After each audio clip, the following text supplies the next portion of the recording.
nós resolvemos as doenças infecto-contagiosas e com isso sobressaiu as doenças mentais.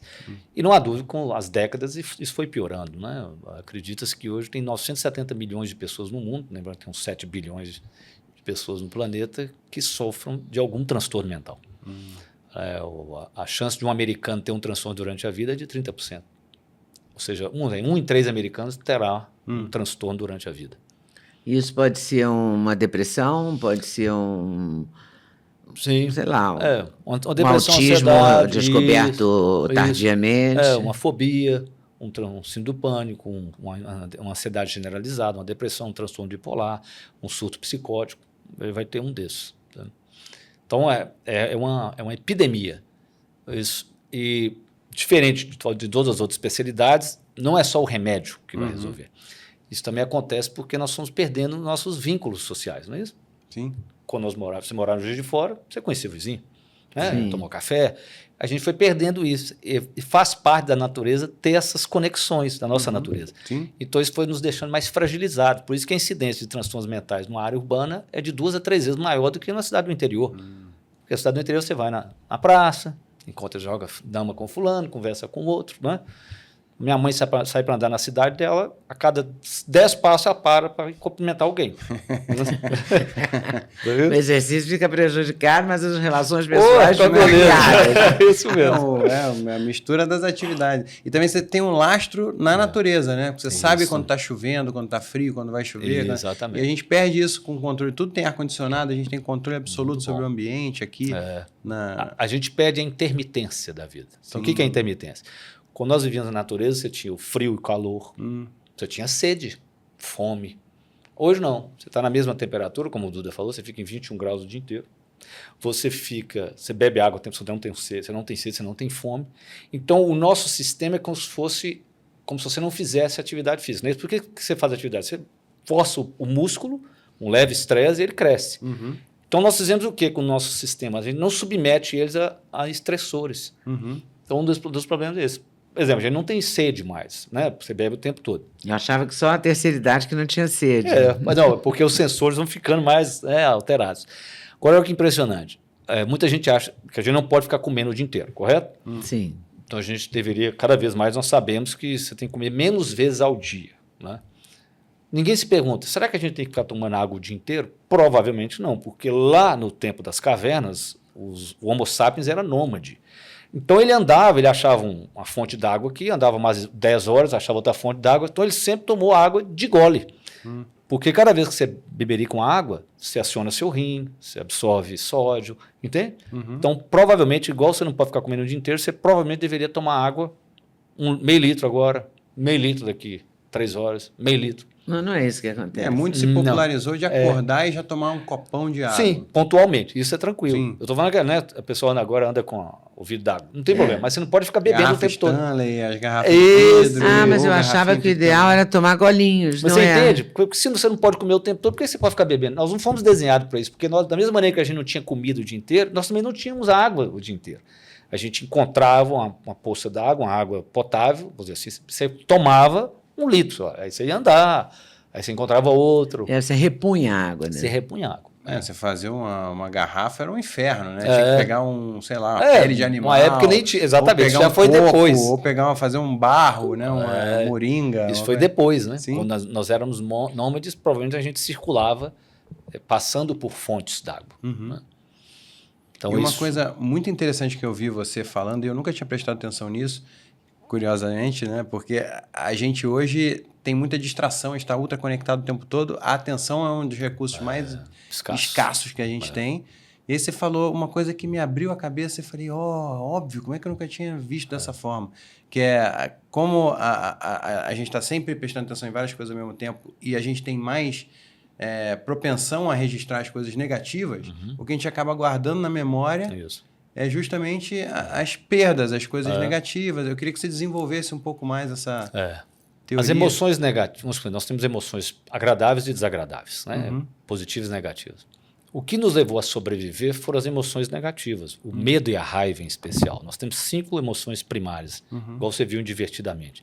Alegria, tristeza, medo, raiva e aversão ou nojo. Então, o medo e a raiva são as emoções mais fundamentais de todas. Então, você viu topava com um bicho, ou você fugia dele por medo, ou você brigava com ele com a raiva. Nas emoções só tem uma, né? Só a alegria. Então, quando você está desatento, a única coisa que é acionada no seu sistema é um instinto de sobrevivência, que é por algo negativo. Então, quando a gente está desatento, a gente só experimenta, no fundo, a parte negativa da vida, nunca a parte positiva. A atenção, então, é o recurso mais escasso porque nós não estamos aqui mais. A gente está sempre em outro lugar.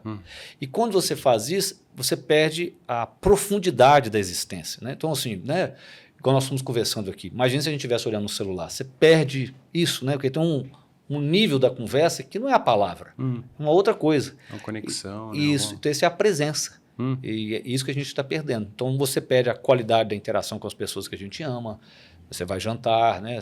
Então nós temos que nos vigiar para alguns momentos deixar a mídia de lado e interagir. Não só pelo afeto, pela emoção, mas por causa da produtividade. Olha que interessante. O cérebro, o córtex pré-frontal, que é a parte mais importante e nobre do nosso cérebro, eu digo que é uma bicicleta na 10ª marcha, aquela marcha pesada, que é boa depois que você pega a velocidade.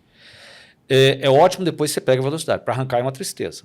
Então, mas o córtex pré-frontal é só uma bicicleta na 10ª marcha. Então, eu começo a trabalhar aqui. Ó.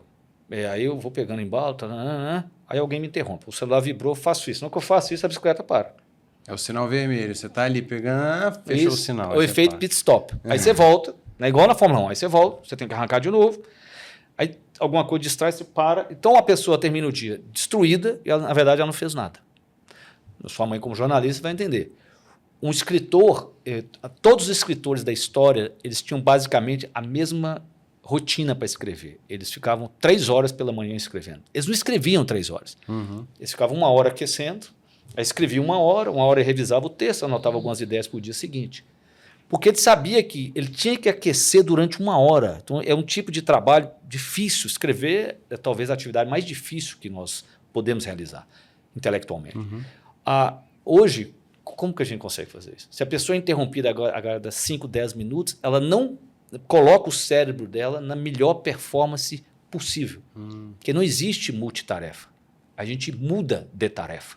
Então, quando o telefone vibra, eu mudo para ele. Parou a bicicleta. Aí eu volto para cá, a bicicleta começa de novo. Aí eu paro, entendeu? Então, se tem algo para produtividade que a gente pode fazer, é tirar todas as interrupções possíveis. É se concentrar. Isso. Mas isso é treinável? Por exemplo, no caso de um atleta, ele pode ser especialista, por exemplo, futebol, diferente de uma corrida de média a longa distância. Isso. Então, o futebol é muito conhecido por essas mudanças bruscas de direção. Tá todo mundo tranquilo, de repente a bola foi para um lado, vai todo, arranca, corre ali, sei lá, 30 metros, aí para de novo, interrompe. Isso é treinável ou mesmo treinando ao máximo, a gente nunca vai sempre funcionar aquém da nossa capacidade, vai sempre ficar cansado? Porque essa analogia que eu fiz foi mental. Né? Sim. Mas mesmo um atleta, como você deu o exemplo, ele te relata um estado que ele chama de flow, de fluxo. Sim. Né? Ele fala assim, você que deve praticar uma atividade física, como eu corro, eu não sei porque tem um dia que eu corro muito mais. Então, o atleta de elite, ele de alguma maneira ele consegue entrar nesse estado com mais frequência. Então, mesmo que o futebol ou o esporte tem momentos de parada, de arrancada, ele está inteiro ali. Né? Ele está inteiro. Ele não pensa. Você concorda comigo? Quando o cara por que o cara erra o pênalti? Porque ele tem que pensar. Se ele pensa, ele erra. Na verdade, ele não pode pensar. Então, ele está imerso completamente na atividade. É um estado de presença profunda. Por isso que o esporte é tão fascinante. Porque quando você está numa prática de um esporte, disputando, se você pensar, você erra. Então, você tem que dar inteiro. Então, é presença pura. Não, eu estou falando no sentido de uma comparação, uma analogia, assim, assim como o preparo físico, você consegue treinar um pouco mais para ter um tipo de preparo específico para uma determinada... E hoje em dia o ambiente puxa a gente para ter uma vida mais dinâmica ou fazer mais coisas ao mesmo tempo. Isso. A gente consegue treinar nossa mente para minimizar um pouco esse... Igual um músculo, você consegue. Então, o que você tem que fazer é assim, foi na minha geração da sua mãe. para mim é nítido. Eu consigo sentar e ficar 10 horas estudando. Meus filhos, mesmo estudiosos, eles não conseguem fazer isso. Porque, né, o meu gap de distração, né, eu consigo ficar como se fosse um músculo mais treinado. Porque eu não nasci com rede social. Então a gente tem que treinar. Você vai treinar como? Você pratica igual um peso. Você consegue ficar 20 minutos concentrado, 20 minutos. Aí um dia você aumenta para 25, entendeu? Mas o primeiro passo é tirar as distrações externas, porque também a gente se distrai internamente. Não é? Mas se você tira a notificação do celular, a notificação da tela do computador, aí pronto, já melhorou. Aí você vai lidar com as suas interiores. Aí é isso que eu estou te falando. Então você vai ver que você consegue no início ficar 15 minutos. E aí, gostou desse corte? Gostei muito, mas eu acho que vocês devem assistir a entrevista completa, que está no YouTube, Leda Nagli, esperando por você. Essa série hoje, Nagli, o Encontro de Gerações, está imperdível. Vale a pena conferir, hein? Com certeza. Se Deus quiser.